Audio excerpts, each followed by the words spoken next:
país Argentina, idioma español. Hoy es septiembre 11 de 1997. Estoy entrevistando a Leonor Sichel de Matzner. Mi nombre es Mirta Yanco. Estamos en Capital Federal, Buenos Aires, Argentina. Y la entrevista es en español.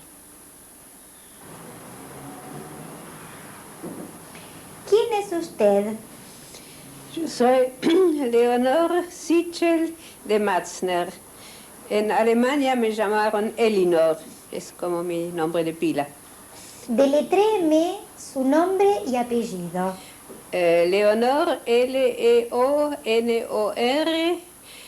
Sichel, Sichel, y Matzner, Matzner. Muy bien. ¿Dónde nació Leonor? Nací en Düsseldorf, en Renania, Alemania. Alemania, ¿En qué año? en el año 1925. ¿Cómo se llamaba su papá? Mi papá se llamaba Alfredo Sichel y mi mamá Mariana Teller. ¿Tenía hermanos? Tenía un hermano, Esteban José, que por desgracia falleció a los 49 años en Buenos Aires, Joven. de un infarto. ¿Su papá a qué se dedicaba en Alemania? Era representante de una fábrica de zapatos. En el año 1936 recibió una carta de la firma donde trabajaba que, a pesar de que estaban muy conformes con su trabajo, se veían obligados a despedirlo por su religión. Bueno, pero usted se apuró mucho ya. Estábamos recién que nació y ya me está hablando de No. que lo sacaron. No. Volvamos a su infancia. Era representante de una firma. Su situación económica, ¿ustedes como familia vivían bien? Vivíamos bien, teníamos un departamento de 5 ambientes y vivíamos cómodos. 5 ambientes era grande. Sí, ¿Usted dormía sola? yo dormía sola, sí. Entonces, 5 ambientes, ¿para qué? Para mi hermana, para mis padres, y había un comedor y una pieza así tipo escritorio. ¿Y el barrio donde usted vivía en Düsseldorf era un barrio judío? No, era más bien cristianos que vivían ahí. ¿Céntrico? Cerca del zoológico, bastante céntrico. ¿Cuántos habitantes, si se acuerda, tenía Düsseldorf? No me acuerdo, yo creo que 600.000, pero no estoy segura. ¿Y cuántos judíos había de esa cantidad? No le puedo decir porque tenía 10 años cuando me fui de Düsseldorf y No recuerda, no me lógico. acuerdo. ¿Sus vecinos eran cristianos? Eran todos cristianos, sí. ¿Usted iba a una escuela oficial? Sí, fui a una escuela oficial y tenía clases de religión judía 1 o 2 veces por semana. ¿Y quién le daba esa clase? Creo que era un Hassan o un maestro, no me acuerdo muy bien. Mientras que los chicos católicos tenían su clase de religión, los chicos judíos, aparte, en otra clase, tenían su clase de religión judía. Digamos que se convivía bien. Se convivía bien con ciertas restricciones. ¿Por qué? El día del boicot Sí, ya se me está apurando. Estamos hablando todo antes del boicot. El boicot era En el 33. en el segundo año cuando fui a la escuela. Claro. Bueno, antes de eso. Antes de eso no. No tuvo problemas. No tuve problemas. ¿Su familia era religiosa? No, para nada. Muy asimilada. ¿Por qué me dice así, muy asimilada? Porque yo, hasta que ascendió Hitler, ni sabía que era judía. ¿No se conversaba, no se decía en clase? No me acuerdo realmente darme cuenta de mi condición de judía recién cuando Hitler me dijo, vos sos judía. Y entonces, cuando le daban religión en la escuela... Esto ya era después de que Hitler subió al poder. O sea que antes usted no tenía conciencia de su judaísmo. Sí, no tenía conciencia, para nada. ¿No iban al templo? Creo que Rosh Hashanah, pero No me acuerdo bien si ya en estos primeros años fuimos al templo. ¿Conoció a sus abuelos usted? Solamente los paternos. Los Y- maternos ya habían fallecido cuando yo nací. ¿Y estos paternos no eran tampoco? Vivían en Múnich, Y no los veía. una vez por año a lo mejor. ¿Y eran ellos, sí eran más judíos que ustedes? Mucho no. Mucho no. Y si usted tuviese que decir con su conciencia hoy en día, ¿no es cierto? ¿En aquella época su familia entonces era más alemana que judía? Sí, era más alemana que judía y mi padre muy orgulloso de haber sido oficial de la Primera Guerra Mundial, nos mostró su condecoración, su herida de guerra, así que esto era un orgullo para cierta clase de judíos. Y cuando usted iba a la escuela en esa época, antes de la asunción de Hitler, ¿no tuvo inconvenientes con sus compañeros no judíos? No, éramos 3 o 4 alumnos judíos en toda la clase y no tuvimos problemas. De un total de... De a lo mejor 35, 40. Ah, pocos judíos. Hmm. Y no tuvo inconvenientes. No tuve inconvenientes. ¿Y en la convivencia así del barrio, de la cuadra? No, tampoco. Tenía una muy buena amiga cristiana, no tenía problema. Recién Después, después. claro. Y en el año 30, digamos, usted tiene 5 años. Va a un jardín todavía. No iba a ningún jardín de infantes y entré directamente al primer grado. No se utilizaba en esa época. No era muy frecuente, solamente en casos cuando los padres trabajaban, pero no era obligatorio Claro. como ahora. O sea que en el año, hasta esa época que usted comienza primer grado, en el año 31. 32, porque nací en el diciembre del 25. Claro, entonces así. recién en el 32 usted comienza primer grado. Sí. Y ahí tiene ya sus clases de religión. Creo que empecé en el primer grado ya, no me acuerdo bien, el primero o el segundo recién. Bien, entonces, a ver, cuénteme sus recuerdos del boicot del 33. Me recuerdo que mi maestra, que era nazi, pero sin embargo una buena persona, me dijo, mira, mejor que te quedes en casa mañana porque podría ser que te molesten o te atropellen en la calle. Entonces me quedé en casa. Esto es mi recuerdo del boicot. ¿Y usted se lo dijo a su mamá esto? Sí, se lo dije, sí. Es en esa época recién que tomé conciencia de que yo era distinta a los demás. Y me pregunté, ¿por qué soy distinta? A tal punto que a veces pensé, a lo mejor algo malo tenemos los judíos. ¿Por qué nos odian los otros? ¿Por qué somos distintos? ¿No será por algo? O sea que usted buscaba alguna excusa en nosotros. Alguna culpa en mí misma porque no me explicaba el motivo. ¿Alguna vez lo habló con su mamá o su papá esto? Sí, yo con mi madre hablé ¿Sobre de la esto. culpa que podíamos tener los judíos? Sí, ¿Y comenté, lo comenté, ¿no? ¿Y qué le dijo su mamá? Bueno, que no, que somos iguales como al resto del mundo, pero que el partido nos proclamaba como enemigos. O sea que el día del boicot usted se quedó en su casa. Sí. ¿Y recuerda alguna situación en la calle que haya mirado por la ventana? Ah, sí, me acuerdo que cuando yo iba por la calle, me cantaron, ay, ay, ay, ahí viene el judío con su coche de muñecas. ¿A dónde va ese judío? Se va a Palestina, donde están todos los judíos. ¿Usted estaba sola? Creo que sí. Eso me lo siguieron y cantaron. No me agredieron, pero me lo contaron, me lo cantaron. ¿Quién le cantaba esto? ¿Eran Sí, ya los chicos. soldados o Los chicos? chicos de la calle. ¿Y usted qué pensó? Y me agarró miedo y traté de escaparme lo antes posible.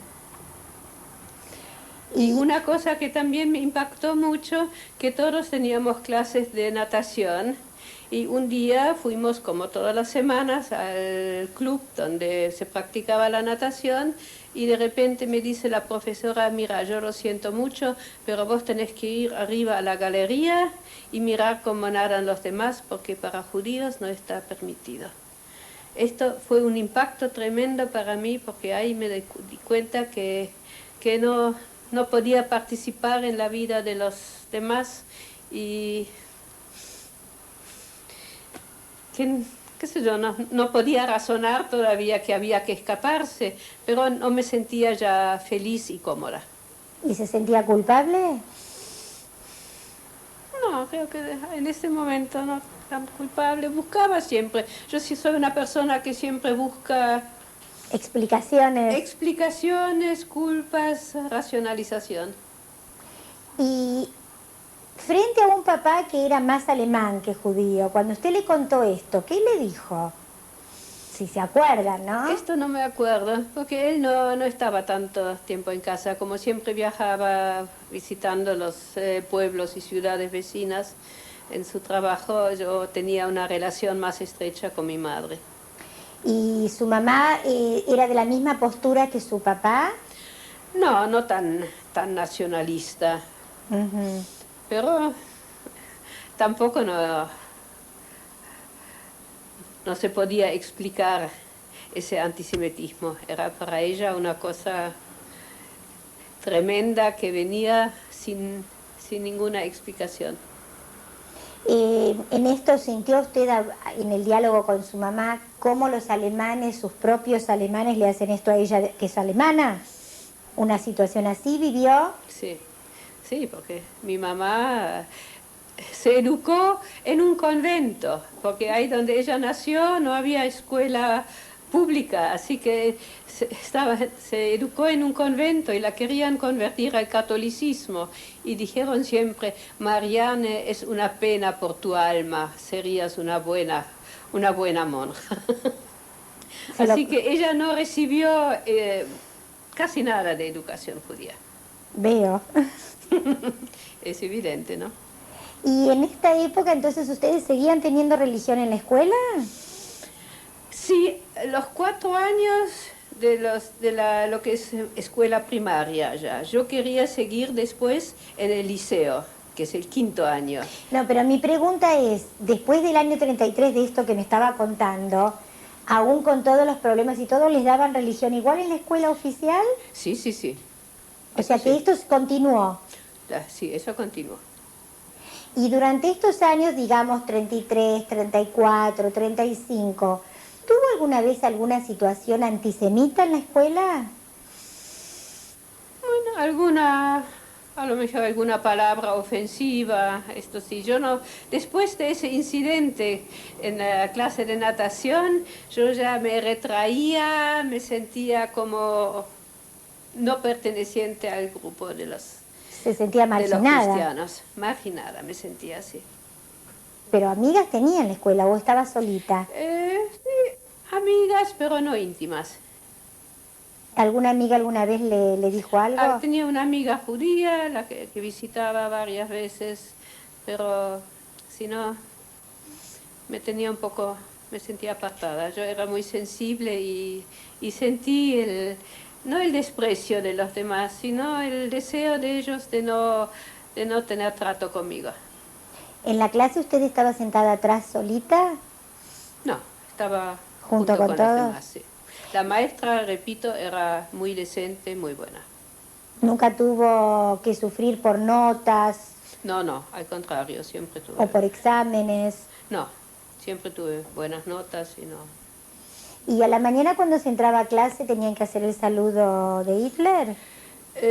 Tuvimos que cantar un cántico religioso. ¿Religioso? ¿Se acuerda del canto? Sí, pero si le canto en alemán. O cuando salíamos también. Bueno, ¿puede traducirlo? La despedida era, nosotros ahora nos vamos del colegio. Dios queda con nosotros con tu bondad y con tu misericordia. Amén. Eso no es agresivo contra los judíos. No, para nada, ¿no? ¿Y el de la entrada? Y bueno, pero repartieron, por ejemplo, revistas Hilf mit, ayuda, quiere decir eso, que se repartía entre los alumnos y eso era puramente antisemita. Y me lo dieron a mí también, adrede, ¿no? ¿Y qué Los decía? alumnos. ¿Mm? ¿Y qué decía esa revista? Ahí decía tipo Stürmer, usted La escuchó hablar de Stürmer. eso. Tipo, es así, todo lo malo que han hecho los judíos, que no hay que mezclarse con ellos, que los hombres las violan a las vírgenes cristianas, estas cosas. ¿Y usted creía en lo que leía en la revista? Yo después la devolví porque primero que no entendí nada de eso, no sabía lo que era violación, nada por el estilo. Y no, pero yo sentía el odio y después traté de no leerlo más, no lo quería saber. ¿Se lo mostró a su mamá? De esto no me acuerdo.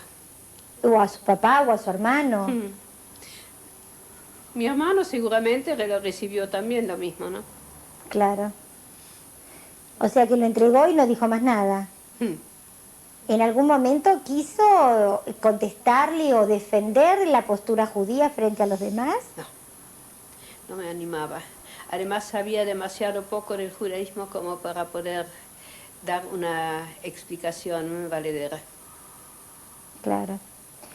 ¿Recuerda usted cómo fueron influyendo en su vida las leyes de Nuremberg? Poco después de las leyes de Nuremberg nosotros ya emigramos. Creo que las leyes de Nuremberg salieron en el año 35, ¿no? En el año 36 mi papá ya se fue de Alemania. Ah, él... Sí, me acuerdo que teníamos una muchacha que tuvo que irse, esto es lo único que me acuerdo bien. Pero después ya preparamos la emigración. Nosotros fuimos los últimos meses en Alemania, fuimos a Bavaria, donde vivía una tía mía, mientras que mi mamá ya liquidaba la casa, y a principios del 37 ya fuimos, mi mamá, mi hermano y yo, fuimos a la Argentina. Ahora, o sea, las leyes salen en el 35 y su papá inicia las cosas en el 36, me dice usted. En el 36 él ya iniciaba la emigración, por lo que le expliqué antes que se quedaba sin trabajo. Ah, ahí es donde lo echan a él. Ahí donde lo echan. Cuando él recibe ese telegrama, usted me lo describió con tanto lujo de detalles, como si lo hubiese impactado mucho, ¿no es cierto? Sí, imagínese. Él le comentó... yo era muy chica todavía y me dio mucho sentido de inseguridad. ¿Su papá les leyó a ustedes el comunicado? Sí, lo comunicaba y realmente, y después él tenía deudas, como no había más entradas, entonces esto me dio mucha inseguridad que a lo mejor hasta hoy no la superé. Y cuando, digamos, su papá les informa de esto y se dan cuenta de que no tienen recursos para vivir, digamos, ¿y hacían comentarios, usted preguntaba algo o estaba de acuerdo en irse? ¿De acuerdo con que...? En la inmigración, digamos, cuando su papá dijo, bueno, hay que irse. Yo estaba de acuerdo, lógico. Además, yo no era de las chicas que preguntaba o protestaba. Yo era muy sumisa. Ahora mi esposo va a decir que hoy ya no lo soy, pero en aquel entonces sí yo lo era. Cuando mis padres decían, nos vamos, entonces... Pero me costó muchísimo. ¿Qué cosa le costó? Me costó mucho la despedida de Alemania. El lugar donde vivíamos, la linda naturaleza, el idioma alemán que me gustaba. Y yo sufrí mucho en los primeros tiempos acá. Tenía nostalgia, que recién con el tiempo se me fue yendo. Bueno, espere, todavía no nos fuimos. Todavía no. Yo siempre me adelanto, ¿no? No, está bien. Usted va contando de acuerdo a cómo le va surgiendo. Y cuando su papá decide irse en el 36, ¿por qué su papá elige la Argentina? Porque tenía un hermano. ¿Un hermano de él? Un hermano de él vivía acá y él le proporcionó la llamada. Entonces dijo, primero voy a buscar un empleo y después hago venir al resto de la familia.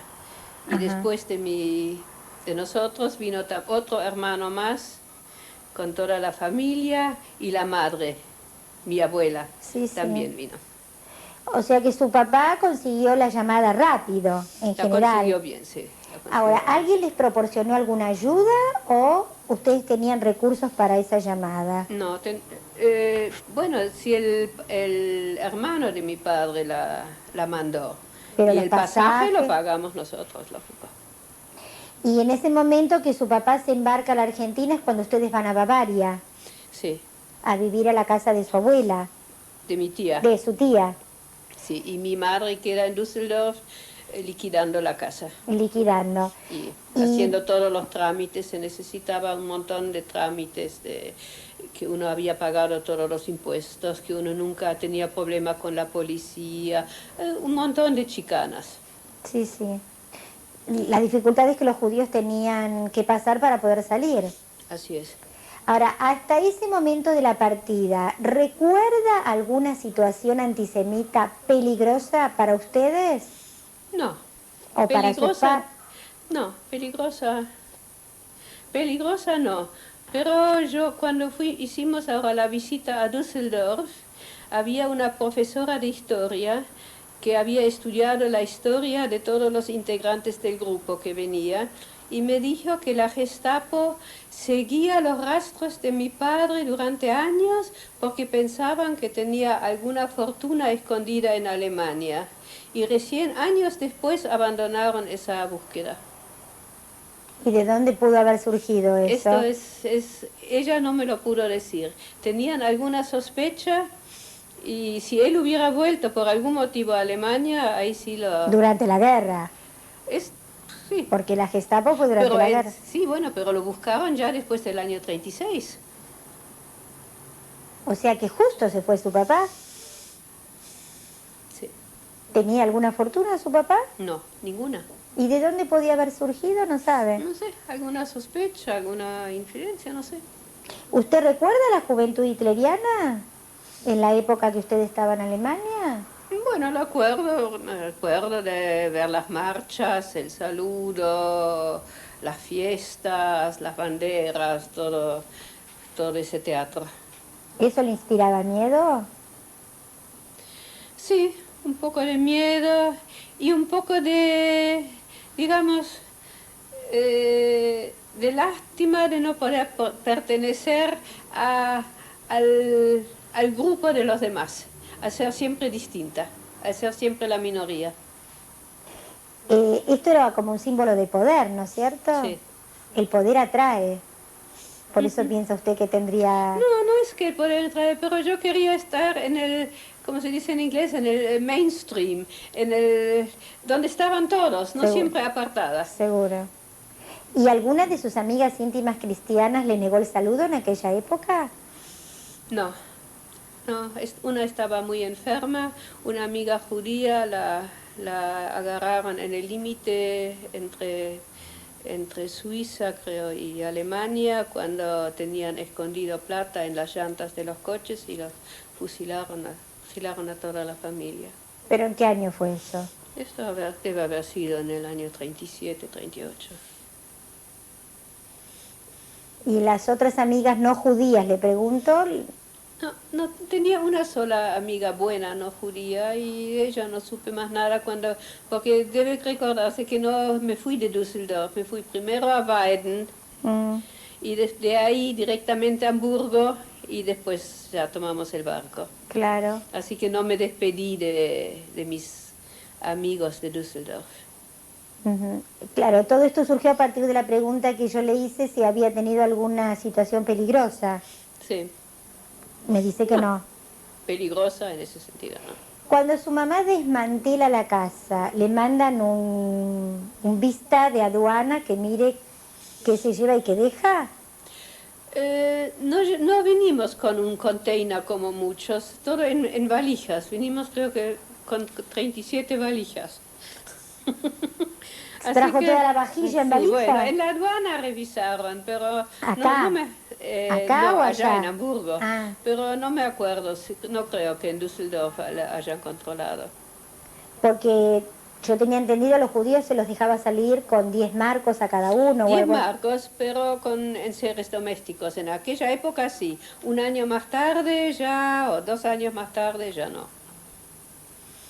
¿Y objetos de valor importantes pudo llevarse su mamá? Y bueno, las cosas que le gustaban, sus porcelanas, los óleos, estas cosas sí. Pero otras cosas de valor no. ¿Dinero? 10 marcos. Nada más. ¿Escondido? No. No se animaron. Era demasiado peligroso. Así con esas valijas, digamos, fueron Directamente a Buenos Aires. no, a Hamburgo, y en Hamburgo tomaron... Ahora, ¿cuándo su papá les manda las cosas a ustedes? Más o menos al año. Al año. Al año vinimos nosotros. ¿Y se la mandó a Bavaria, sus papás, las cosas? ¿A lo de su tía? ¿Qué cosa? ¿La llamara, dice Sí, usted? sí. Ah, no me acuerdo. Me Ah. imagino que... O sea que la consiguió bastante rápido la Sí, llamada. bueno, estando allá con el hermano como garante, el gobierno argentino quería tener la garantía de que no tenga que pagar para mantener a inmigrantes pobres. Claro, teniéndola a su papá trabajando. Claro. Teniendo mi padre trabajando y mi tío como garante, que ya tenía un negocio establecido, ya esto no fue problema. O sea que las llamadas eran legales. Completamente legales. Y entonces usted se embarca en Hamburgo con su hermano, su mamá, en el año 37. Así es. Vino directo a Buenos Aires Directo a Buenos Aires. y llegó aquí En enero o febrero del 37 llegamos. recién iniciado el 37. Muy bien. ¿Y cómo fue? ¿Su papá los estaba esperando Claro, en el puerto? En el puerto, sí. ¿Y cómo fue ese reencuentro? Sí, bueno, muy emocionante. ¿Lo reconoció? Sí, bueno, él dijo, ¡uy, qué gorda que está esa nena! Eso es lo primero. Había engordado mucho en el barco. Fuimos a vivir a la casa de la tía. Después me sigue contando.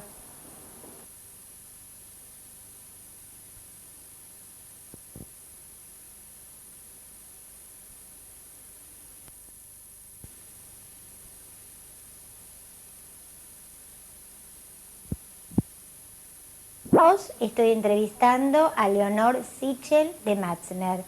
Leonor, me estaba contando del encuentro con su papá. Sí. Después toda la familia fue a la casa de mi tía, en la calle Mansilla, y ahí dormimos las primeras noches, mientras que mis padres buscaron un departamento. Y mientras su papá estuvo acá, ¿dónde dormía o dónde vivía? Él vivía en una piecita en el negocio del hermano. Ajá. ¿Y acá su papá se puso a trabajar con el hermano? Trabajaba con el hermano y a los pocos meses se pelearon y tuvo que buscarse otro trabajo y lo consiguió en una ferretería como representante de Osram, de artículos de ferretería, etc. Quería preguntarle, cuando usted salió de Alemania, ¿qué sintió? Porque usted era alemana.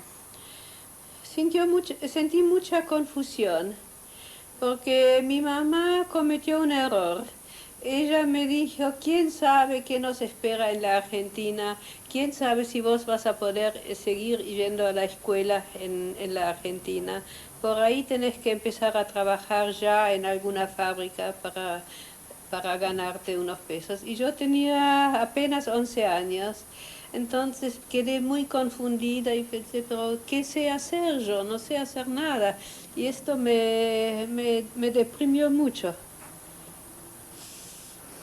Y también me olvidé de preguntarle si en algún momento usted lo habló con su papá. ¿Qué sintió su papá cuando salió de Alemania? No sé, no hablé con él, pero me imagino que también debe haber sufrido mucho porque la familia de él era de muchas generaciones, Alemana. era alemana y todos se sintieron muy alemanes y debe haberse sentido muy mal al abandonar el país que tanto amaba. Ahora, con esto que usted me dijo recién que su mamá le dijo, la desestructuró aquí en Argentina, pero respecto de Alemania, ¿usted hubiera querido volver? No hubiera querido volver porque sabía lo que estaba pasando. Yo ya con 12, 13 años leía los diarios todos los días. Acá. Acá, el Argentinische Tageblatt, que se publicaba en alemán. Y seguía, después durante los años de guerra, seguía todos los acontecimientos, sentí todos los miedos de cuando parecía que los alemanes iban a ganar y me sentía con mucho miedo. Así que volver a Alemania nunca, yo estaba contenta de estar en la Argentina y me encontré bien, me acostumbré bien y con el tiempo me sentía feliz acá. ¿Aquí estudió usted? Sí, empecé la primaria, el cuarto grado en la Cangallo Schule y después seguía el comercial, fui a la cultural inglesa, a la Alianza Francesa. Mi madre se sacrificaba para poder darme estas clases. ¿Su mamá también trabajaba acá? No, ella no trabajaba, ella hacía los trabajos de la casa. Y con 17 años empecé a trabajar. Como secretaria. Como secretaria. ¿Cómo fue en esa época que ustedes llegaron a la Argentina, digamos, el aspecto judío de ustedes? ¿Siguió así en la nebulosa como en Alemania? No, para nada, no. Nos hicimos socios de Asiba, ahí donde encontré a mi esposo más tarde, más adelante, y fuimos también al templo para las altas fiestas, fuimos a AFIT, ahí tomé mis primeras clases de castellano en la Asociación Filantrópica, así que ya nos sentíamos por el peligro, nos juntamos y nos identificamos más con el judaísmo. ¿Y su papá estaba de acuerdo? Sí, él fue uno de los fundadores de Asiba. No me diga. ¿Iba al templo su papá acá? Iba al templo, ¿yo? Qué cosa, ¿no? Ya, sí, yo con los años cada vez me identifiqué más con el judaísmo y en este momento realmente estoy muy compenetrada con todo lo que es judío. ¿Y sigue pensando o desistió de esa culpa que a lo mejor buscaba en los judíos por lo cual la perseguían? No, al crecer y al darme cuenta de las cosas me di cuenta que era una idea fantasiosa. Bueno, y entonces usted comienza a trabajar de secretaria y después conoce a su marido.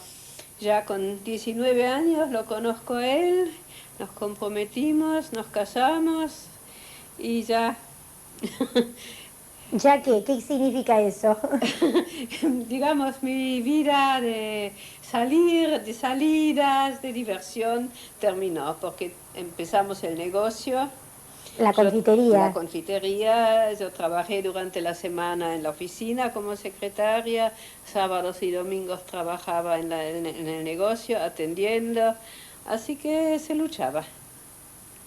¿Y cuántos chicos tuvo? Tuve 2 chicos, pero recién a los 5 años. Yo me casé con 19, con 24 años nació Vera y con 26 Enrique. ¿Y cuántos nietos tiene? Tengo 5 nietos, la mayor es Karina, que ahora va a cumplir 20 años, después Ariel, hija de...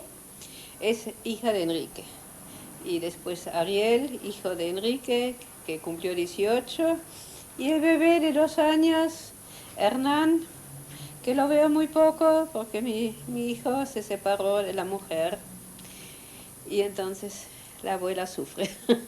¿Y de su hija tiene? De mi hija tengo las mellizas Jessica y Vanessa, que ahora cumplieron 16 años, y los veo con suerte cada 2 o 3 años. Bueno, dígame, ¿por qué cree usted que se salvaron? Su familia.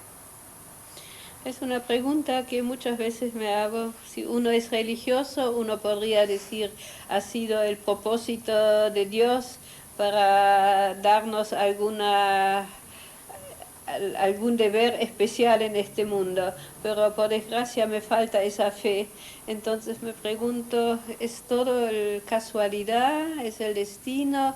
¿Por qué tantos tanta gente buena tuvo que morirse y tantos otros que no son ni mejores ni peores pudieron escaparse. ¿A menudo piensa en la guerra? Sí, pienso, sí, porque la historia de Israel y la política actual no nos deja olvidar lo que ha pasado. El holocausto sigue presente. ¿De qué manera? Sigue presente, por ejemplo, con la historia de la lista de Schindler.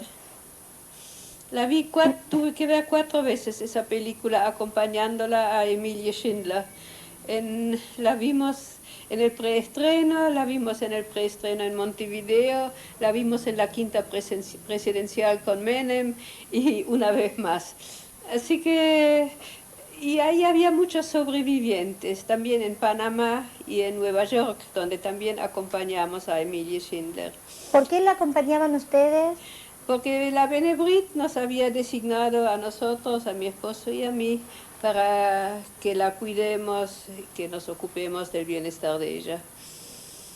Y entonces la acompañamos y dieron grandes banquetes en honor de ella y había muchos sobrevivientes que contaron escenas en la fábrica, en los campos de concentración, en los guetos, y realmente esto revuelve mucho y no nos deja olvidar lo que ha pasado. ¿A ustedes solos los encomendó la Benebrit o a otra gente también? No, para Emilie Schindler solamente a nosotros dos, en reemplazo de otro matrimonio caro que lo había hecho antes y que él falleció y ella está en San Miguel ahora en un geriátrico. ¿Y económicamente ustedes la ayudan a Emily o la Benebrit? La Benebrit.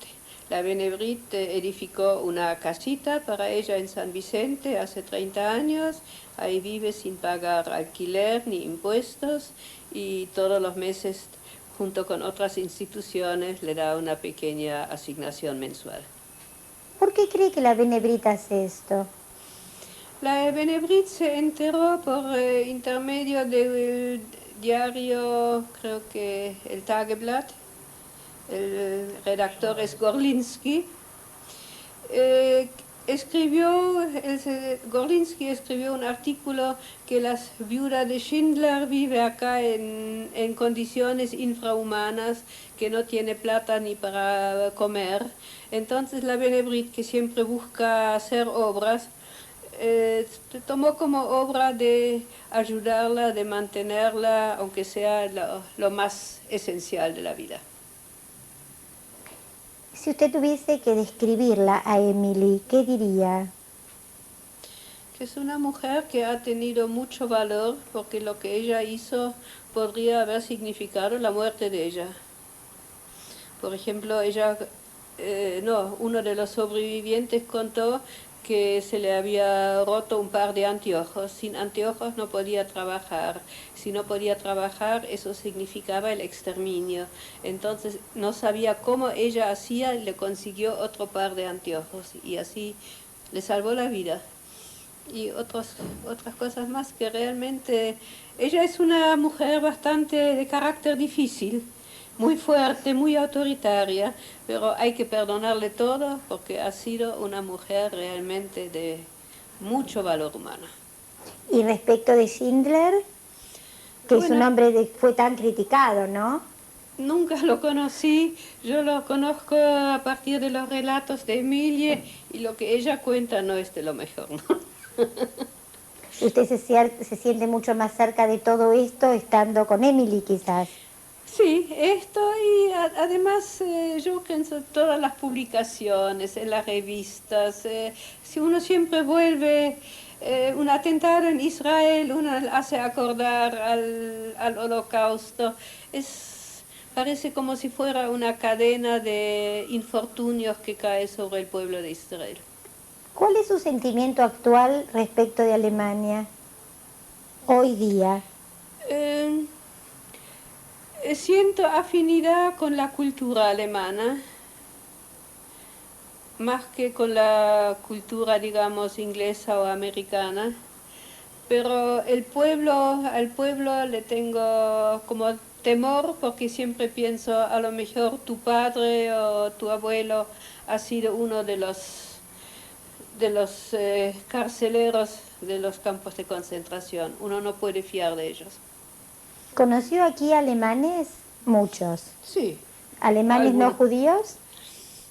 Sí, algunos buenos, otros no tan buenos, pero vivimos en un círculo casi exclusivamente de judíos. Bueno, ha sido realmente muy interesante esta parte también de su testimonio, realmente. Gracias. ¿Quiere contarnos algo más, agregar algo más respecto de lo vivido y de lo no vivido y contado? No, solamente que pienso, usted antes preguntó a mi esposo qué mensaje le daría a la Sí, se lo juventud. iba a preguntar después. Yo siempre me adelanto. Bueno, contéstemelo entonces. Yo pienso que lo mejor del pueblo judío ha perecido en los campos de concentración y esto obliga a la juventud de hoy de hacer un gran esfuerzo de llenar ese vacío, no numéricamente, sino en cuanto a estudio, a bondad, ayuda al prójimo y mantener las tradiciones judías. Cuando usted habla de que lo mejor fue matado allí, ¿a qué se refiere? ¿A lo mejor de qué? Lo mejor de los intelectuales, los jóvenes, cuántos compositores, cuántos músicos, cuántos filósofos, cuántos científicos han sido muertos, a eso me refiero. ¿A menudo o en algún momento ha hablado con sus nietos de esto?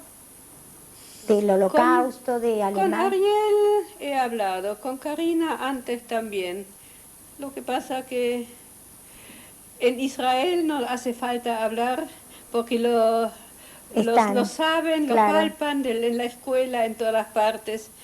Una vez mi nieta de Israel me escribió, abuela, necesito enseguida para la escuela una reseña de tu vida. Lo necesito para un examen. Ya mañana por fax me lo tenés que mandar. Así que yo como buena abuela me senté y le escribí toda mi biografía y se lo envié. Ellos sí se interesan. ¿Y Ariel no se interesa? Ariel se interesa, sí. Karina menos. Ariel está muy compenetrado también con las ideas judías. ¿Su hijo no? Mi hijo no. Mi hija se fue a Israel porque es muy sionista, siempre ha sido sionista, trabajó en la embajada de Israel. Así son distintos los hijos, ¿no? Seguro. Bueno, Leonor, la fundación que yo represento en este momento, si usted no quiere agregar más nada, ya no tengo nada para agregar. Quiere agradecerle por habernos permitido conocer su historia y esta parte que ha sido muy interesante, muy ilustrativa. Muchas gracias. No, gracias a usted. ¿Quién es, Leonor? Esto es una foto de mi abuela paterna, Sophie Sichel, tomada ¿En el año?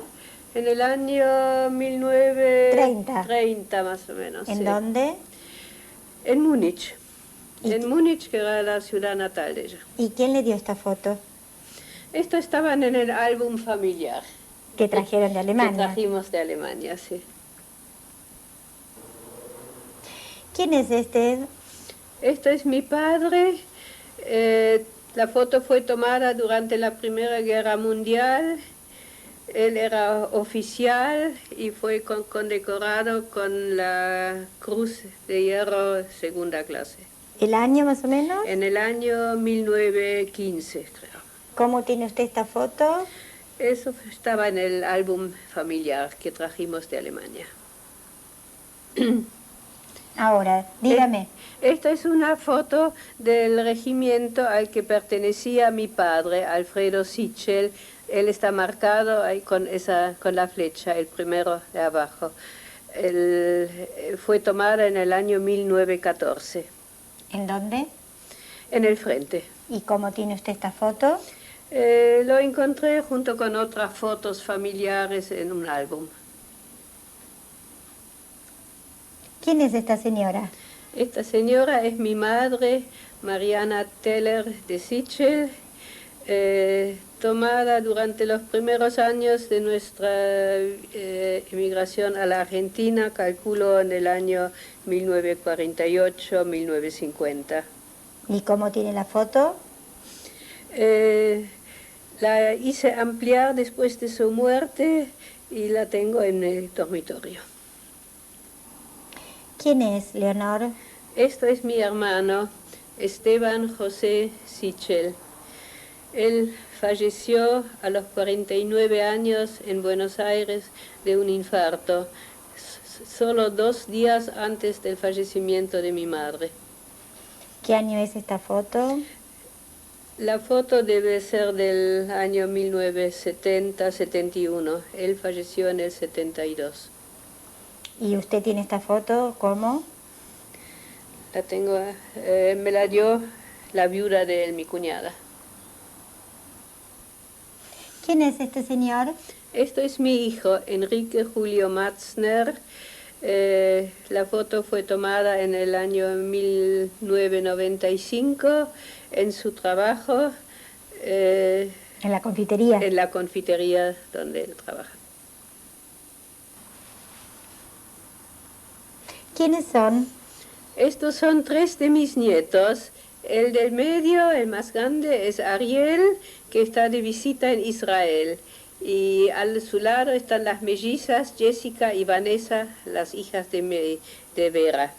Están en el lugar donde asesinaron a Rabin y la foto fue tomada en febrero de 1997. ¿Quiénes son? Esta es la familia Brenner. Está compuesto por mi yerno Benjamín Brenner, mi hija Vera y las 2 nenas mellizas Jessica y Vanessa. Y la foto fue tomada en el año 1991. ¿En dónde? En Israel, no sé bien en qué lugar. Podría ser en Eilat, no estoy segura. ¿Qué es esto? Esto es el pasaporte alemán con el cual salimos de Alemania en el año 1937.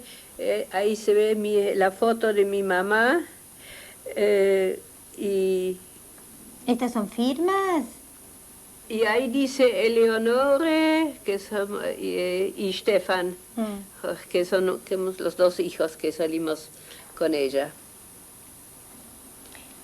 ¿Qué es esto? Estas son las fotos de mi hermano y la foto mía que usamos en el pasaporte de salida de Alemania. Se ven bien los sellos con los emblemas alemanes nazis con el cual se permitía la salida de Alemania. ¿El año? En el año 1937. Esta es la parte de la familia Matzner que pudo estar presente hoy en esta entrevista. Es mi esposo, José Matzner, yo, Leonor Sichel de Matzner, y esto es mi nieto, Ariel Matzner, que también se hizo presente. Bueno, yo quería decir que estoy muy orgulloso de mis abuelos, que hayan dado este testimonio para el video, para las futuras generaciones, para que esto que sucedió no vuelva a pasar nunca más. Y bueno, nada más.